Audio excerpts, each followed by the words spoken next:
नमस्कार दोस्तों, कैसे हैं आप सभी। उम्मीद करते हैं आप सभी लोग अच्छे होंगे और आपकी फैमिली भी अच्छी होगी। आज की कहानी शुरुआत करने से पहले आप लोगों से रिक्वेस्ट है कि यदि आप इस चैनल पर पहली बार आए हैं तो इस चैनल से जुड़िए, इस चैनल को सब्सक्राइब कर लीजिए।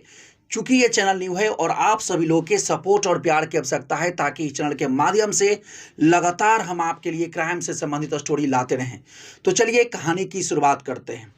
अभी हाल फिलहाल के दिनों में सोशल मीडिया पर एक लड़की वायरल हो रही है और उसका नाम है रानिया राव। रानिया राव की पहचान ऐसे तो फिल्म अभिनेत्री के तौर पर है, लेकिन वर्तमान में उनका पहचान जो है एक स्मगलर के तौर पर हुआ है। उनके पिता जो हैं एक डीजीपी हैं और डीजीपी को माना जाता है कि एक राज्य का बॉस होता है।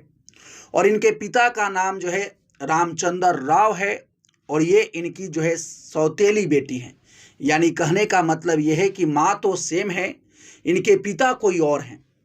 ये जो है इंजीनियरिंग की पढ़ाई करती है और उसके बाद ये फिल्म की दुनिया में चली जाती है, जहाँ की ये कई सारी फिल्में भी बनाती है। इनके फिल्म का नाम मानिक बगा और एक्टर गणेश के साथ भी इनका फिल्म आया है। इनका विवाह एक आर्किटेक्ट से होता है और उसके बाद इनकी ज़िंदगी जो है बेंगलोर में हंसी खुशी चल रहा था और ये अच्छे तरीके से अपने परिवार में हंसी खुशी से जीवन जी रही थी। लेकिन इसी बीच डीआरआई का नज़र इन पर पड़ता है, क्योंकि ये जो है भारत से दुबई जो है बार बार जा रही थी और बार बार वहाँ से लौट रही थी और लगभग जो है 3 महीने के अंदर ये 27 बार अप डाउन कर लेती है। यानी एक महीने में औसतन 9 बार होता है।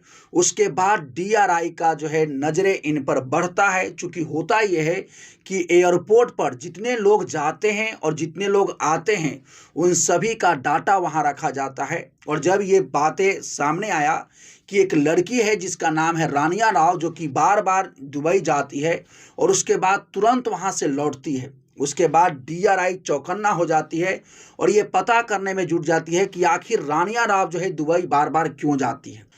तो डीआरआई को ये पता चलता है कि न तो रानिया राव का वहाँ कोई बिजनेस है और न ही उसका कोई रिश्तेदार है। तो आखिर डीआरआई को लगता है कि आखिर रानिया राव जो है आखिर इतना जल्दी जल्दी दुबई क्यों जाती है। इसके बाद वो जांच पड़ताल में जुड़ती है।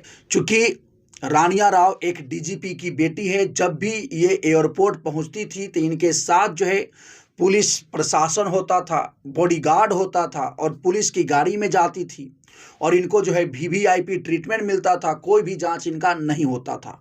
वहाँ पर 2 तरह के जांच होता है, ग्रीन सिग्नल वाला और एक नॉर्मल लोगों के लिए होता है। और ये इनको जो है वीवीआईपी ट्रीटमेंट मिलता था।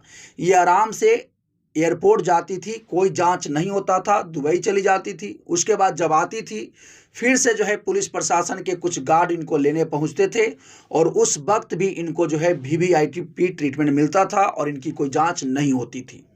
लेकिन जब ये डीआरआई को ये पता लगा कि ये कई बार दुबई जा चुकी हैं और आ चुकी हैं, उसके बाद डीआरआई को लगता है कि यानी कुछ तो है दाल में काला, इनकी जांच होनी चाहिए।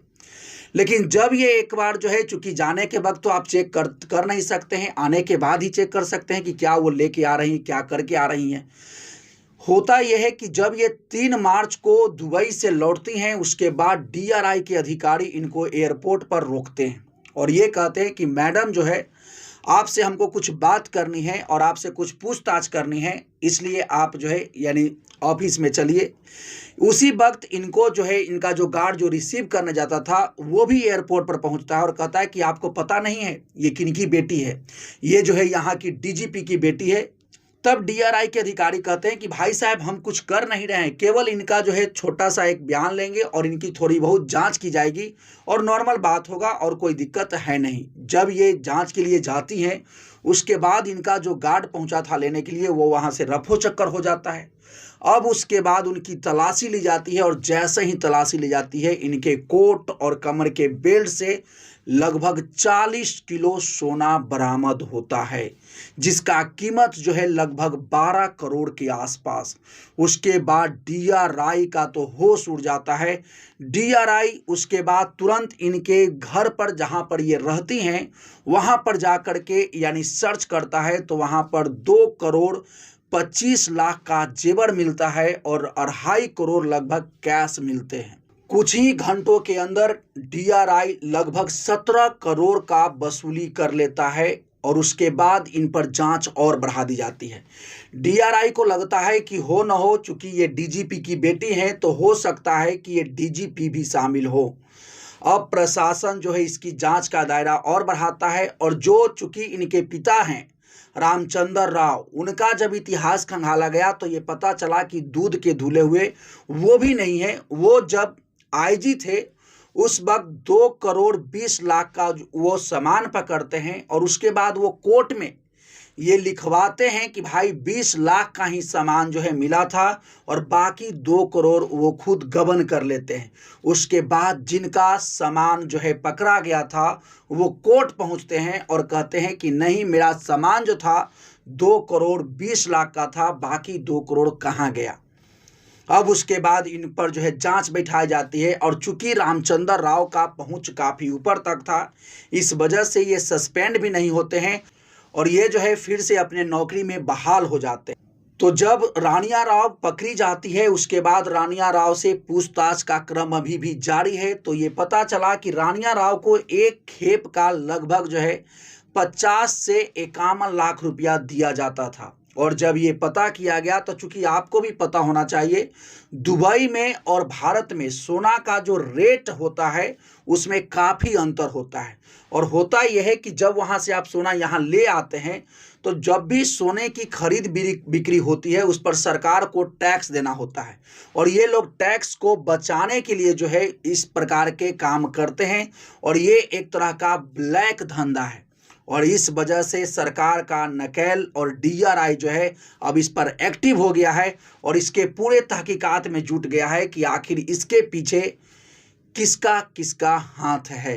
अब डीआरआई पूरे मुस्तैदी के साथ इसकी जांच कर रहा है और ये पता करने की कोशिश कर रहा है कि आखिर ये तार कहां तक जुड़ा हुआ है और इसके पीछे और कौन कौन लोग हैं, ताकि उन सभी को पकड़ा जा सके और ये जो रैकेट चल रहा है इसका भंडाफोड़ हो सके।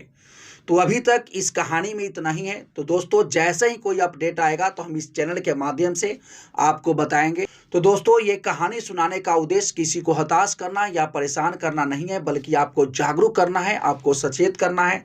तो चलिए मिलते हैं नेक्स्ट वीडियो में नेक्स्ट कहानी के साथ। तब तक के लिए thank you, best of luck, जय हिंद, जय भारत।